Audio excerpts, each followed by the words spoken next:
কেরামজানি বাজার টাঙ্গাইল জেলার ধনবাড়ী উপজেলার একটি পরিচিত গ্রামীণ হাট, যেখানে প্রতি সপ্তাহে রবিবার ও বৃহস্পতিবার হাট বসে। এই হাটে দূর দূরান্তের কৃষক ও গৃহস্থরা নিজেদের উৎপাদিত দেশি ফলমূল, শাকসবজি, কলা, মাছ, হাঁস মুরগি ও বিভিন্ন কৃষি পণ্য নিয়ে আসেন। গ্রামীণ অর্থনীতির প্রাণকেন্দ্র হিসেবে এই হাট আজও গ্রামের মানুষের জীবন জীবিকার গুরুত্বপূর্ণ অংশ।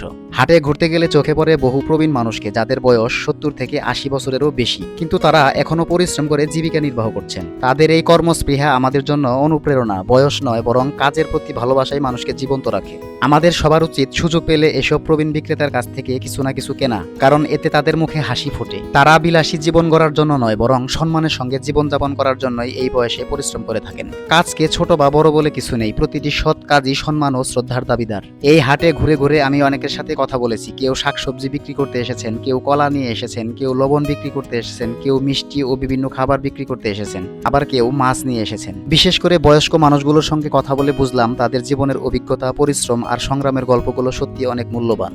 তাদের সঙ্গে কিছু সময় কাটিয়ে যে অনুভূতি পেয়েছি তা ভাষায় প্রকাশ করা কঠিন। তাদের প্রতি আমার আন্তরিক শ্রদ্ধা ও ভালোবাসা রইল। গ্রামীণ হাটবাজার আমাদের শত বছরের ঐতিহ্য ও সংস্কৃতির ধারক বাহক। এমন হাটে গেলে শৈশবের অনেক স্মৃতি মনে পড়ে যায়। বাবা, চাচা কিংবা দাদাদের হাত ধরে হাটে যাওয়ার দিনগুলো। গরম গরম জিলাপি, রুটি, পাউরুটি, মিষ্টি আর হাটের প্রাণচঞ্চল পরিবেশ আজও সেই স্মৃতিগুলোকে জীবন্ত করে তোলে। শহরের ব্যস্ত জীবনের হারিয়ে যাওয়া অনেক মানুষ গ্রামে এসে এসব হাটে ঘুরলে প্রকৃতির কাছাকাছি থাকার অনুভূতি ফিরে পান। গ্রামের হাটে পাওয়া টাটকা শাকসবজি, ফলমূল ও দেশি খাবারের স্বাদ সত্যি আলাদা। কৃষকদের ঘামে উৎপাদিত এই খাদ্য আমাদের জীবনকে টিকিয়ে রাখে, তাই কৃষকদের প্রতি কৃতজ্ঞতা জানানো আমাদের সকলের দায়িত্ব।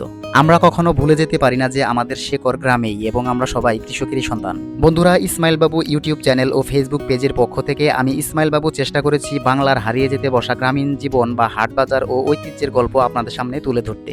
আপনাদের কার কার গ্রাম্য হাট বাজার ভালো লাগে তা অবশ্যই কমেন্টে জানাবেন। সেই সঙ্গে আপনার এলাকার হাটের নাম এবং সপ্তাহে কোন দিন হাট বসে সেটাও আমাদেরকে লিখে জানাতে পারেন। সুযোগ হলে আমরা সেই হাটগুলো আপনাদের সামনে তুলে ধরার চেষ্টা করব। দেখতে দেখতে আমরা ভিডিওর একদম শেষ পর্যায়ে চলে এসেছি। সুতরাং যারা ইউটিউব থেকে আমাদের ভিডিওটি দেখছেন তারা অবশ্যই আমাদের চ্যানেলটি সাবস্ক্রাইব করবেন, এবং সেই সাথে যারা ফেসবুক পেজ থেকে আমাদের ভিডিওটি দেখছেন অবশ্যই আমাদের পেজটি ফলো দিয়ে আমাদের পাশে থাকবেন। দেখা হচ্ছে অন্য কোনো দিন নতুন কোনো ভিডিওতে। ততদিন সবাই ভালো থাকবেন। আজকের মতো বিদায় নিচ্ছি আমি ইসমাইল বাবু। আল্লাহ হাফেজ। আসসালামু আলাইকুম।